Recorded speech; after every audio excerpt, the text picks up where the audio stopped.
వస్తున్నాడు చూడు, పొట్టు ఊపుకుంటా. వీడి చేతిలో ఒక సంచి, వీడికి ఇస్తాను చూడు వాళ్ళు ఒక మడత కాసా. రండి రండి పంతులు గారు రండి. బాగున్నారా? బాగున్నా. ఏంటి స్విమ్మింగ్ చాలా బాగుంది. మళ్ళీ ఏదైనా పందెంగా అనిపిస్తుందా? ఏం పందెం వేసుకోవాలి సార్? మొన్నేమో 500 కొట్టేశారు, అంత ముందేమో 1000 రూపాయలు కొట్టేశారు. ఎప్పుడు మీరే నెగ్గుతారా? ఈసారి నేను పందెం. ఏంటి మళ్ళీ పందెం కాస్తావా? వేస్తా. హెవీ లాస్ వస్తుంది, జాగ్రత్త. ఎంత లాస్ వచ్చినా పర్లేదు. సరే చూసుకుందాం పద. కూర్చోండి సార్. కూర్చుంటా. చెప్పు పందెం ఏంటో చెప్పు. దగ్గర రూపాయి అంటే ఇవ్వండి. ఎందుకు రూపాయి? ఎందుకు ఇవ్వండి చెప్తా. పందెం అక్కడే ఉంది. రూపాయిలో పందెం ఉందా? ఏదో కొత్త పందెం లాగుంది. చెప్తా. రూపాయి. ఇదిగో రూపాయి మీరిచ్చిందే, ఇక్కడ పెట్టా. సరే ఇదిగో గ్లాస్ చూడు, చూసావుగా? దీని మీద పెట్టావు.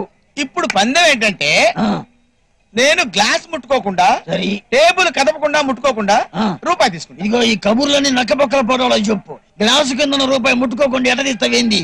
ఎలా తీస్తానా? పందెం కాస్తే తెలుస్తుంది బాబు. పందెం పెట్టు. చెప్పు పందెం చెప్పు. నేను ఓడిపోతే 1000 రూపాయలు ఇస్తా, నువ్వు ఓడిపోతే 2000 ఇస్తా. మాట మీద నిలబడాలి. షూర్. అరే టారా కూర్చో. నేను ఓడిపోతే 1000 రూపాయలు ఇవ్వాలి, వాడు ఓడిపోతే 2000 ఇస్తాడు. ఓకే, నువ్వు డబ్బులు ముందే ఇవ్వాలా? ఇచ్చాయి, వాడి చేతిలో పెట్టావు. మొన్న అంతే కదా? అంతేలే, సేఫ్టీ కదా. ఇదిగో 2000 ఉంచు. నువ్వు ఇక్కడే ఉండు.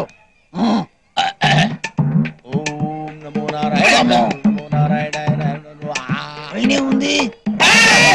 ఏం చేస్తాడు నువ్వు? ఏం చేస్తాడు? ఇక నువ్వు ముట్టుకున్నావు. నేను ముట్టుకోలేదు, నేను ముట్టుకోను. ఊరికి ఇలా అన్నానంతే. చేతులు దూరంగా పెట్టు. దూరంగా పెట్టు. ఇప్పుడు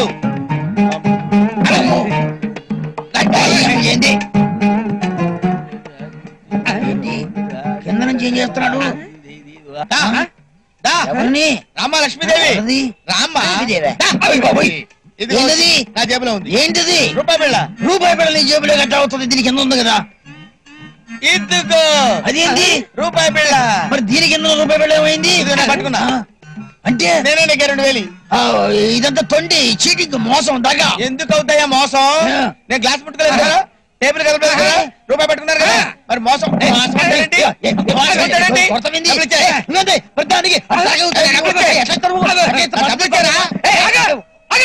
ఏంటిది? గ్లాస్ ముట్టుకోలేదు,